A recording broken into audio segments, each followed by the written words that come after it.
Okay, hello students, good morning to all. Again, welcome back for this discussion. In the previous class, we had discussed about all the generation of the computers and the basic concept of the computers. Today, we are going to discuss about the classification of computers. So, computers as classified as the following types. So, by operation, you can classify the computers as operation, as a size, and by the purpose. So first is your by operation. So in by operation there are three types: analog computer, digital computer, and the hybrid computer. So by operation, it is the analog computer is a computer. Generally it is a small computers.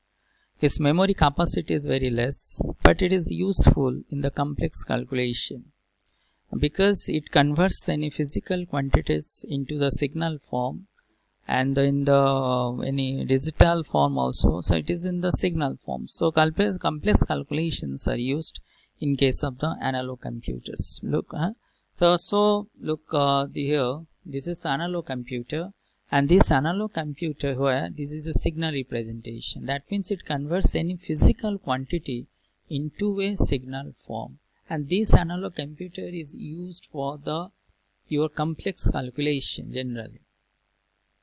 But its memory capacity, though its memory capacity is very less, so it is used for in a special purpose. Like in example, you can say in your hospital case, so in the medical system, there in the ICU or there is a device is used to display the heartbeat rate of a patient. That means the beat is pulse.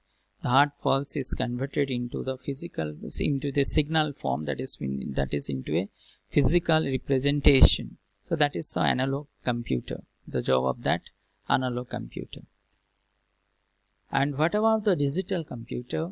But digital computer, whatever the computer we are using, that is the digital computer, its memory capacity is very high compared to the analog computer. But in case of any complex calculation, analog computer is superior than digital computer. But the only demerit of the analog computers is that there is no huge memory capacity to store the data. That's why digital computers are generally used in as much as possible in case of the analog computer. So this is the digital computer. Whatever computers we are using, it is the digital computer. General computers are using. Next come to the hybrid computer. It is the combination of both the analog and the digital. That means these hybrid computers having both the features of analog computer and the digital computer. This is the hybrid computer, right? These hybrid computers are developed by the Microsoft. It is a space, Microsoft Space. It's a computers. Is a hybrid computer. That means it converts both, and these all generally the hybrid computers are maintain the AI technologies, artificial intelligence technology. Example, your kidney dialysis machine is a purely hybrid computer because it developed in the AI technologies, artificial intelligence technologies, and it for your behaves both analog and the digital computer system. So this is your hybrid system or hybrid computer.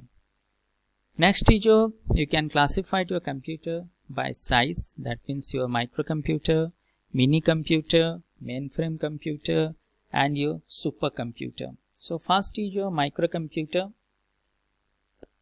So in the microcomputer is very small computer. Example, palm top, pads. So these are pads. Then these are the microcomputers, right? So microcomputers has the memory capacity little bit less compared to the computers are using, is known as the mini computers. So microcomputers generally used for the soft calculations, and so this is the microcomputer. This is the microcomputer. Next come to the mini computers. Mini computer, whatever computer we are using, these are coming under the mini computers. Memory capacity is high compared to the microcomputers, and you can say some extra features is there as a configuration or as a facilities. Extra features are there is compared to the microcomputers. So the microcomputers. So mini computer, this is the mini computers, is a laptop, and you can also use as a desktop. These are the mini computers. So next is whatever the mainframe computer is another computer which is used, that means under the mainframe computer the number of the mini computers are used. Its capacity and the features are very high compared to the mini and micro computers. Generally, look, this mainframe computer, this is your mainframe computer. This is under this mainframe computer, general organizations are used this type of mainframe operations.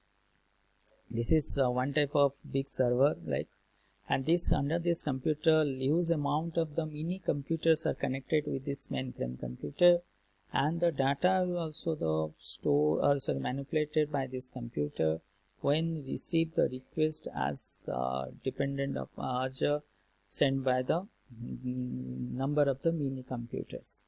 So this is the mainframe computers. Next is your supercomputer, what I'm discussing. It is under the 5th generation computer. Supercomputer generally used for the R&D or research and development area, and for the defense research, for the weather research, for the cultivation, the such type of research work the supercomputers generally used.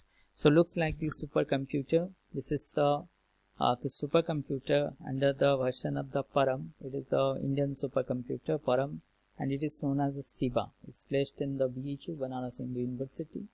The SIBA, this is used for the complex calculation. This is the SIBA. BHU is the IIT of IIT, I think Lucknow, IIT Lucknow, and it is the BHU, Banaras Hindu University. Under this BHU, this SIBA Param computer, the supercomputer, is coming under the Param version and developed by the government of India. It is used, and this supercomputer generally used for the complex calculation, and is used pipelining concept, parallel processing concept. All the advanced features are there. So these are the supercomputers. Okay. And next is what is the bipurpose? It's a general purpose computer and the special purpose computer. Look, the general purpose computer, whatever computers we are using, these are the one coming under the general purpose computer. But the special purpose computer, look here, the special purpose computer, this is a computer but used for the special purpose. I think this is a ultrasound, status of the ultrasound is monitoring through this computer. So this is a special purpose computer. That means it's computer built for this operation, this medical operations only. So this is a special. You can say your ATM is the best example. ATM is also a computer, but that computer is made for that purpose only. You are not using any other purpose. So that is known as the special computers, which computer is developed for the any specific job. Right now, this is known as the special purpose computers. Okay, fine. So these are all about the classification of the computers. So you can classify your computers by operation, by size, by purpose, right? So next move to the architecture of modern digital computer is very important. This is the von Neumann architecture. It is the architecture of the modern digital computer. On the basis of this architecture, your computer is generally developed. So von Neumann is a mathematician developed this architecture. So what is the benefits of using this architecture, or you can say what are the advantage points over the computers we are using in the first and second generation computers. So let's discuss what is the advantages. Now in your first and second generation computers, their instruction and your data stored in the different location of the memory. So what is the problem? Now during when your processor starts its work, it fetches the instruction and it fetches the data, right? So though the instruction and data are stored in the two different location, so retrieve both the data and instruction is the time consuming process, right? So because this two thing, used in the different area, right now. So that is the problem. So von Neumann architecture just modified that concept that both instruction and data store in one location of the memory, either in one location or data is stored in another location, but the address of that location is stored near the instruction. So what is the benefit? Now the benefit is that during the processing, processor retrieving time will be minimized to retrieve the instruction and data. Okay. So for the today's class, it is this much.